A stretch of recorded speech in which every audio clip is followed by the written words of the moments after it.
Okay. Um, this is the fourth meeting of the new MIA, Military Improvement Association. If you weren't able to join us, our other meetings have been uploaded to YouTube where we talked specifically about employment discrimination, employment protections, meeting three, and meeting number two was hate crimes, and their protections or lack thereof. And this time we're going to talk specifically about some events that are coming up on the horizon and think collaboratively, hopefully, about how to make the most of it.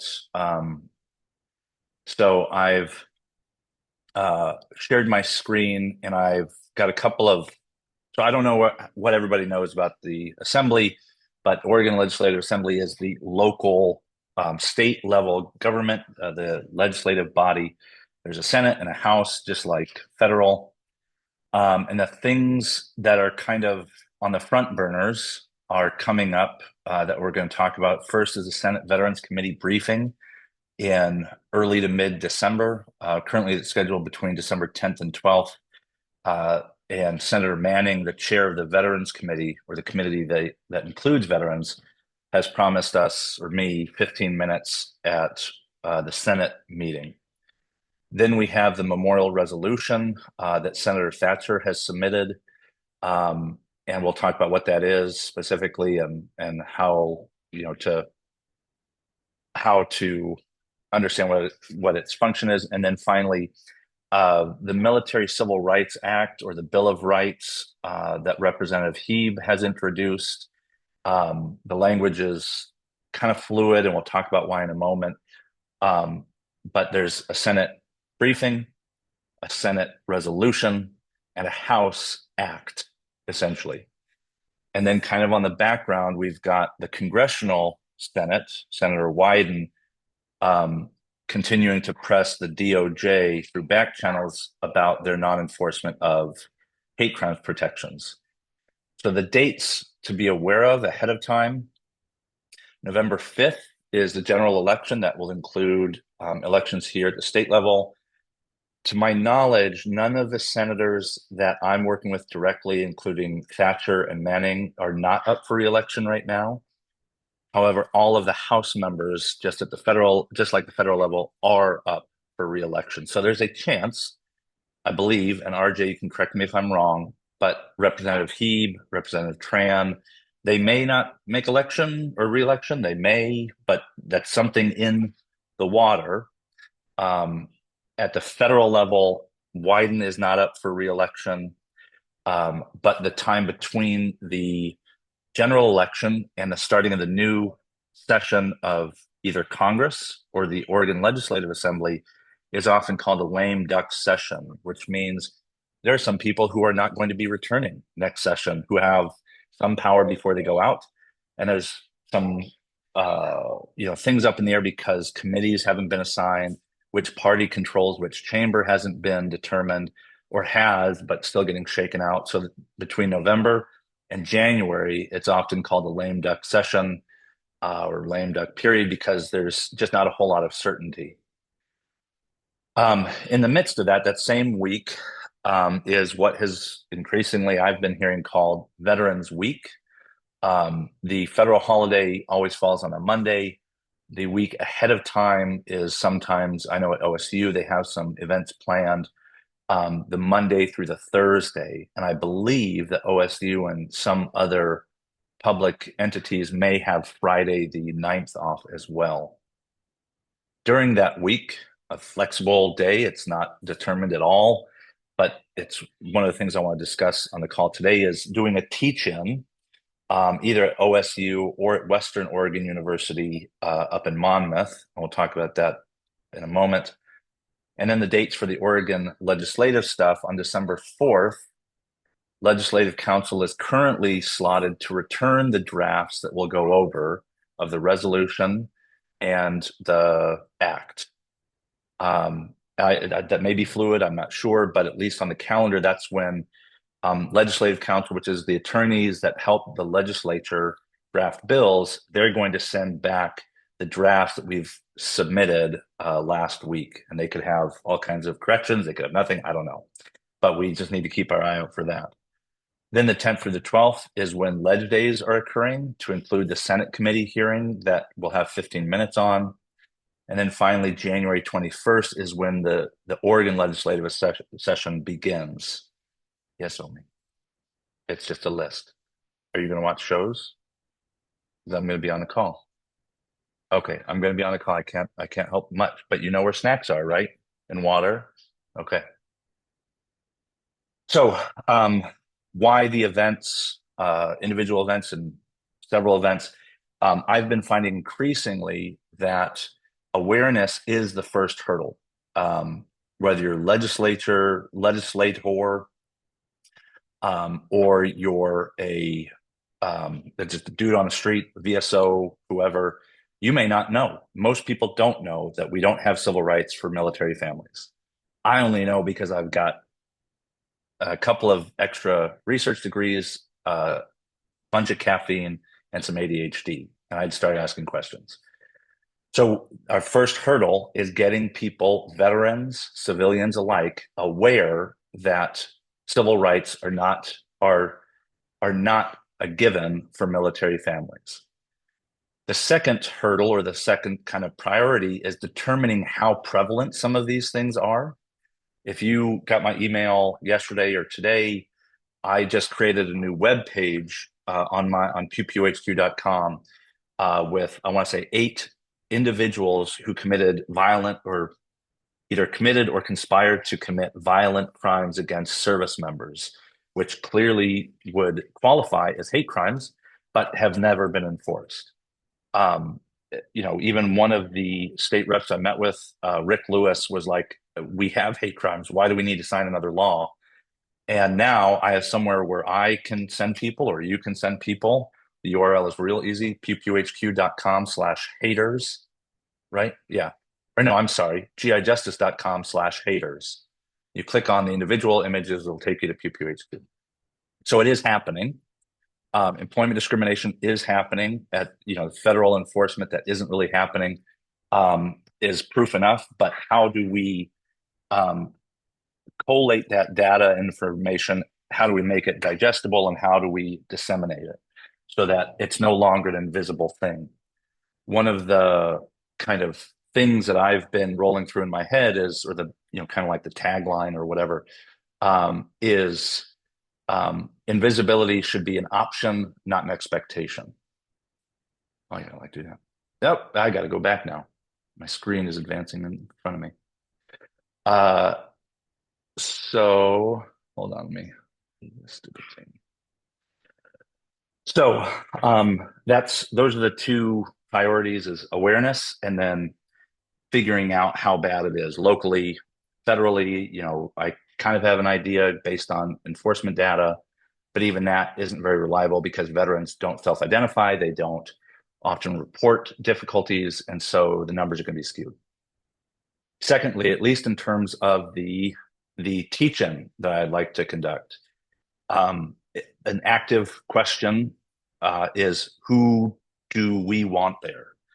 On the one hand, it could be private and internal to the military community, to collect stories. In Vietnam Era, they called it rap sessions, where you just kind of sit in a circle and bitch about stuff you don't like. But that is another way of getting these stories out and processing them and earmarking them for their value in creating change. No. And it's also about building cohesion, getting together, organizing, coming together, and seeing one another, and getting to know one another, and building a movement that can create change. Could also be public. RJ, when I first brought this up to you, you mentioned we could have legislators there, and that might get the press there, and that is a value. But I think we need to weigh that value of publicity and attention, which we do need, and against the need to find others like us who have these stories and are willing to share them, and who may benefit from being able to have a framework to understand them and act on these stories of harassment, bias, discrimination, in order to make everybody aware that this is going on. Where OSU is local to Laura and I. They have 1,600 veterans between students and employees, but I have not been getting a very quick response either from administrators, or I don't have any emails from student vets. I'm primarily been in contact with the veteran staff person, but it's hard to judge where he's at. So I'd like to consider a secondary option if we can't get OSU to kind of start moving. RJ suggested Western. They have it's a much smaller university, about 100 veterans, according to their website. But there's a strong connection between Western and the Oregon National Guard, and veteran services as well. And then finally, when I think the most strategic time to do it is going to be right ahead of Veterans Day, before people start talking about veterans locally or nationally or whatever, give them some additional context with which to understand how it's actually not that great an experience for to be a veteran. Um, that brings us to the Senate hearing in December. I'll have 15 minutes. I'm going to draft something and share it with people and get feedback, etc. And for those who might want to attend but aren't as familiar with or aware of local politics and civics 101, in the Senate, which is a higher chamber or the upper chamber, Veterans falls into a committee that also includes emergency management, federal and world affairs. It is chaired by James Manning Jr. there or kind of in the center of the screen, who is himself a veteran, enlisted veteran, which I think is significant. His vice chair is Republican Kim Thatcher from Kaiser, and Manning oversees Northwest Eugene. And University of Oregon is also a possible location. It's a little bit further, even though it is central to more of Oregon. If we want to try UO, I haven't made successful contact with the vet center there, but the environment for vets at UO, to me, seems slightly more dignified, more advanced, and it's also smaller. It might be easier. Anyway, there's also Chris Gorsuch, a Democrat and former policeman, who represents Gresham. We met with one of his staff members who was supportive, not the member themselves, but one of their staffers.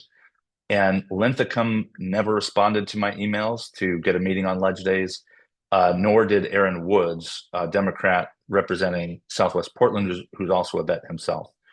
I haven't followed up or developed that invite from Manning's office, but I did get it. They seemed very open to it. It doesn't seem like there's any kind of hurdle. So I'm just going to accept it as a win and start planning it. But I want to make sure that we both make sure we can get as many eyeballs on that committee hearing as possible, both press to raise attention on the issue, but also get other vets there to be in solidarity, to support, to hear more, and then hopefully organize around this for a longer term. Then just because I was going to move into some of the other stuff, but I wanted to point out the House committee as well. Like the upper chamber, it includes emergency management and general government. The chair is Democrat Thuy Tran, who's also still in the Oregon National Guard. She's an officer.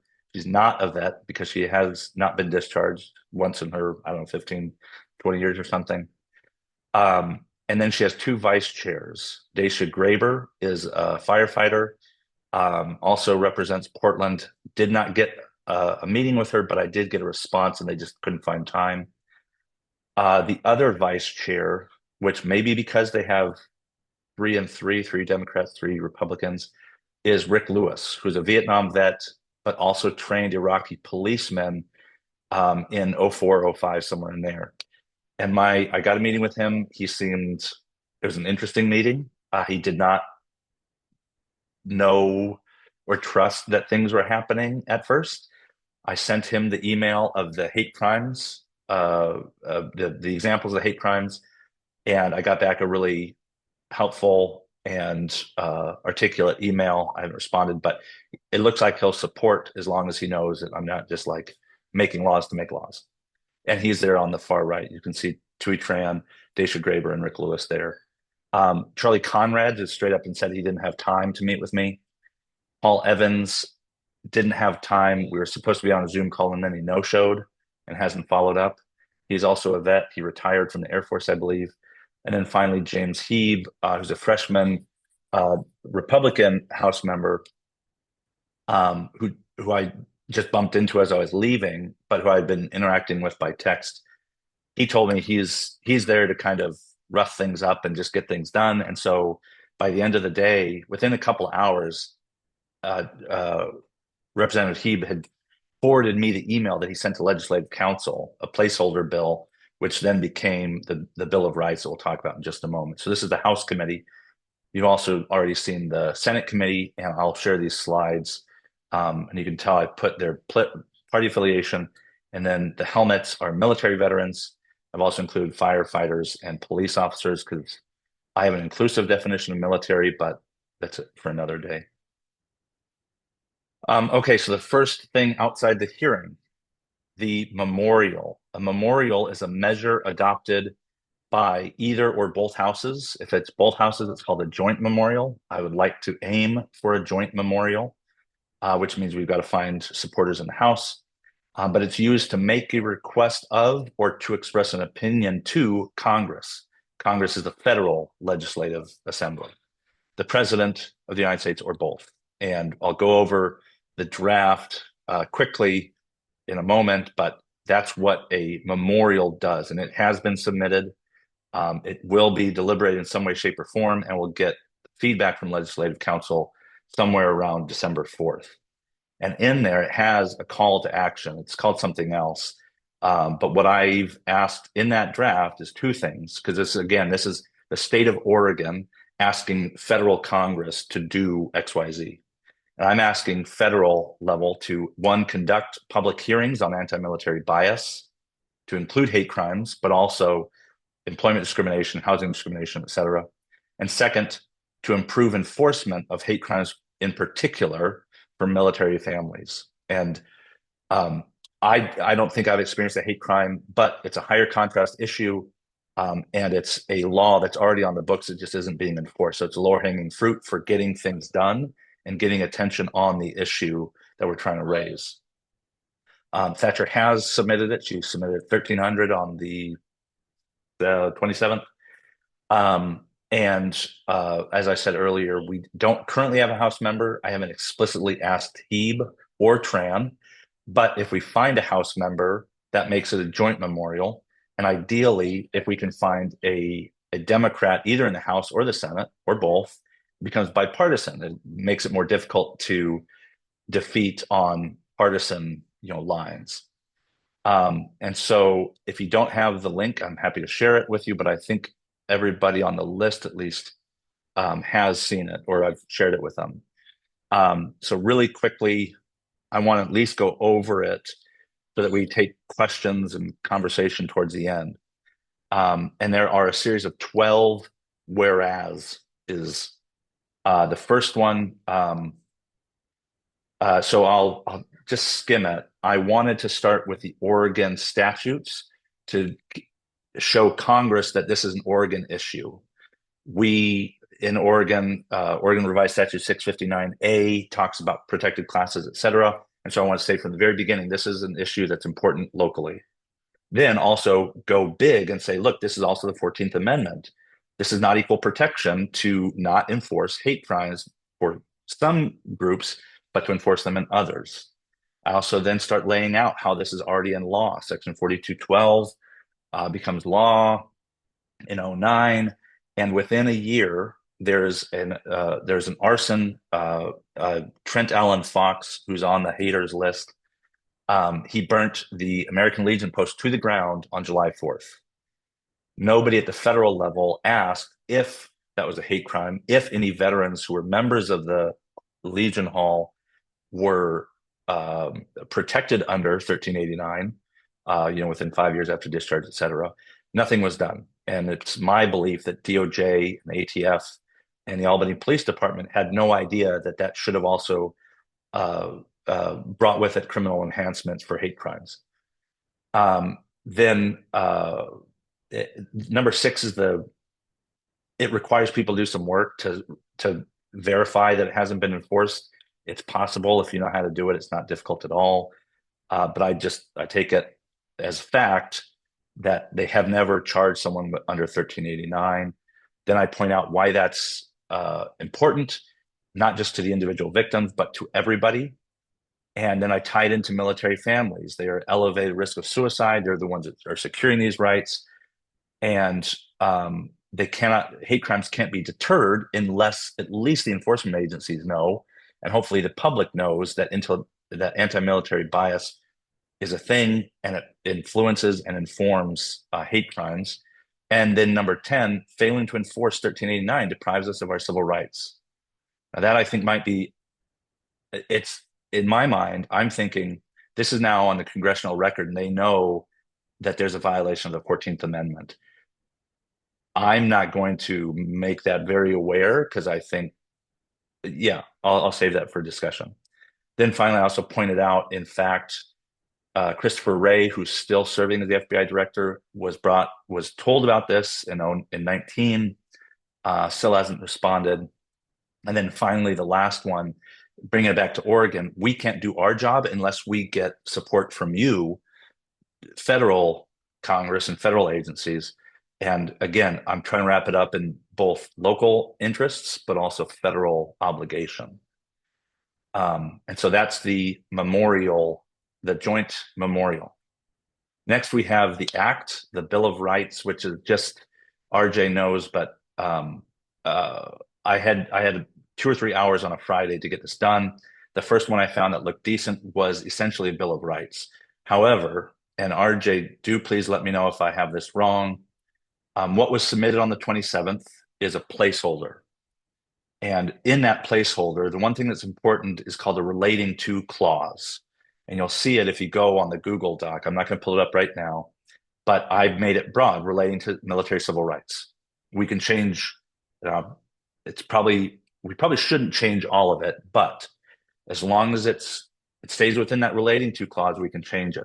And I say that because a Bill of Rights is not exactly what I had in mind. It doesn't have the same force of law as like the 1964 Civil Rights Act did. But I don't think we need that big whole huge thing. A Bill of Rights may be enough to get things going, and we'll see how things carve out in the future.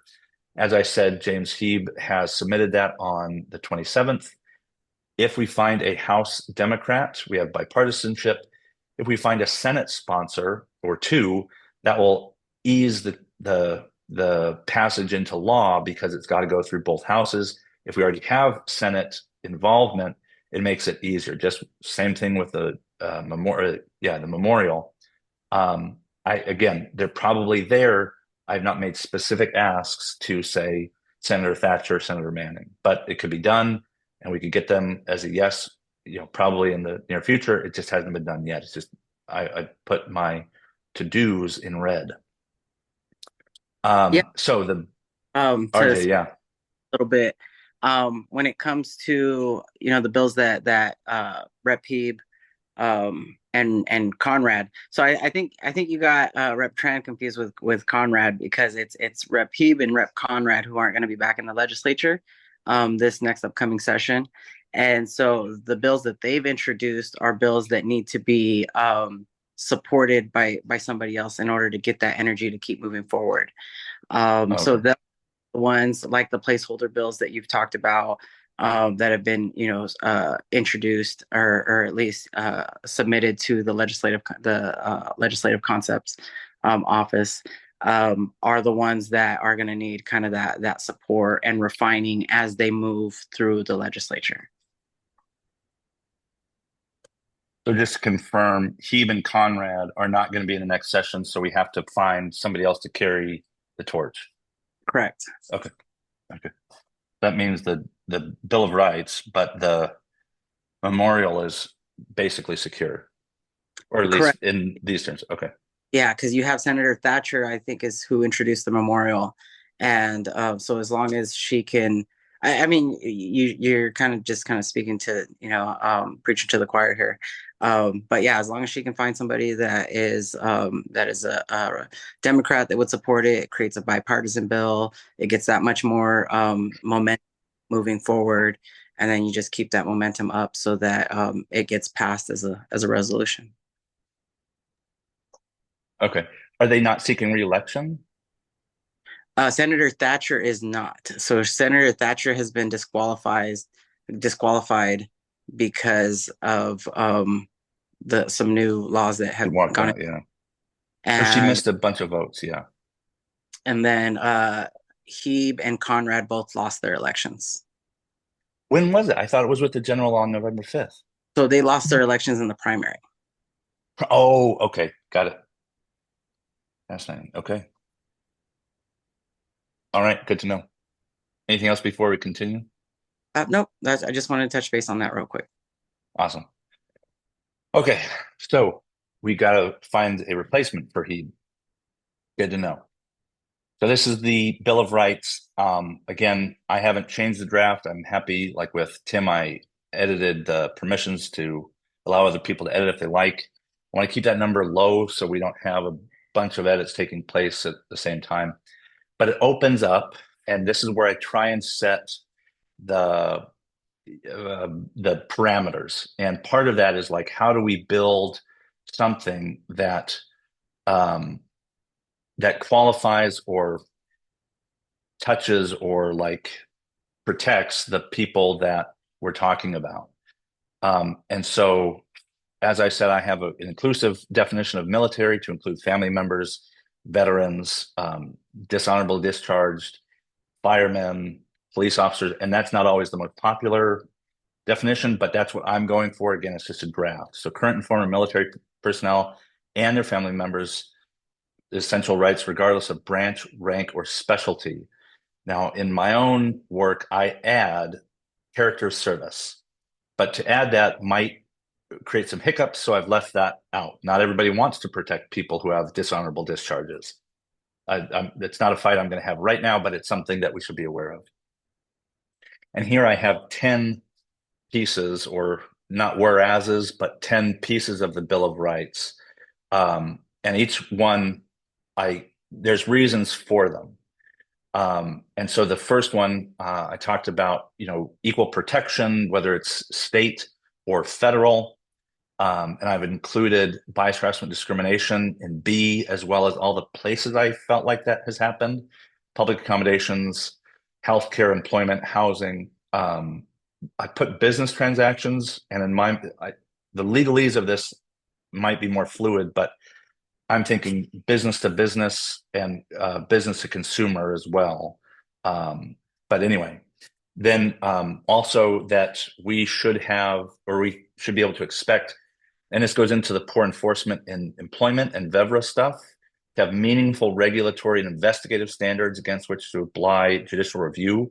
So it's not just writing things as an afterthought, and hoping nobody ever uses these protections. It's like, no, we need to take this seriously, and we have to continue to improve these rights as they come along.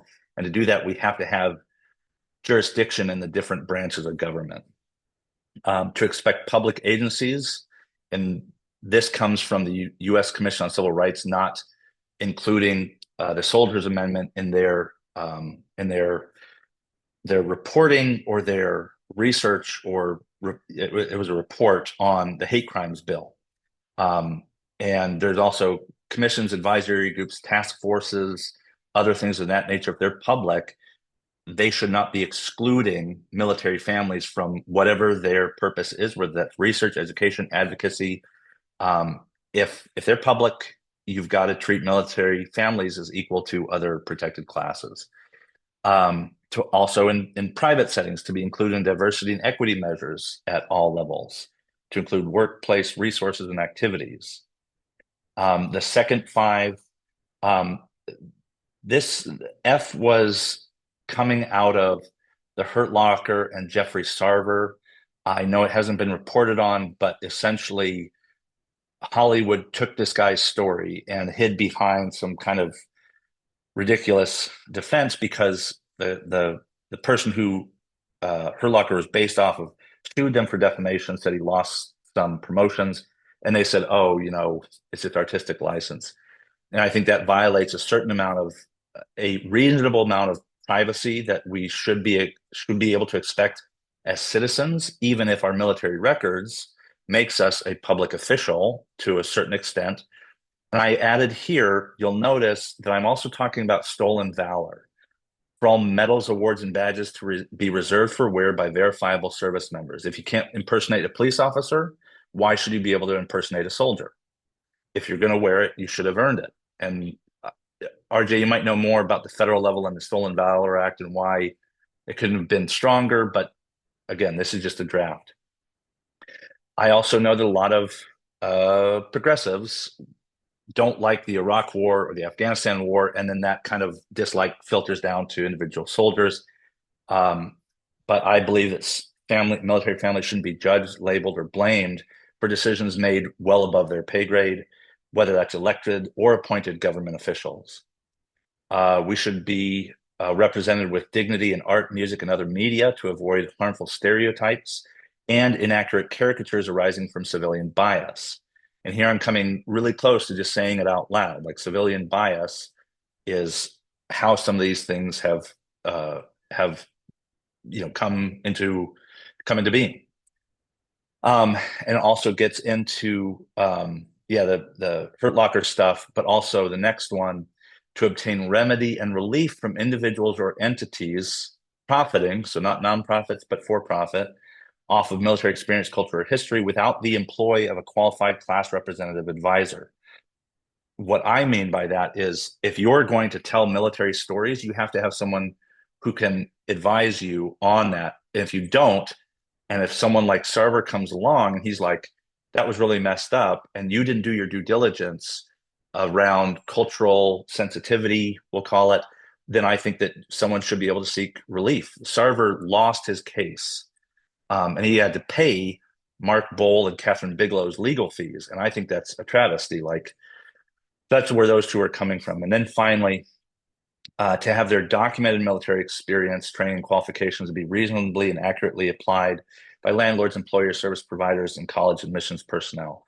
And this is coming out of not only income discrimination and not an experience I had in Baltimore with my VA disability letter, but also recently Laura has been assisting her workplace in translating military chaplaincy qualifications, certifications, et cetera, for a coworker who, I'll let Laura say more to it, but I think that's where that's coming from, is that we have to have better awareness and we have to apply military training and experience in a more comprehensive and credible way. And I think we don't always do that. So those are the two drafts, as well as 15-minute session. And these are mostly, the next steps are mostly already covered in earlier read text.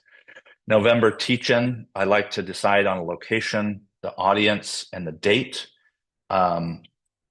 Secondly, the December hearing, how do we turn out the press? How do we turn out our own military community?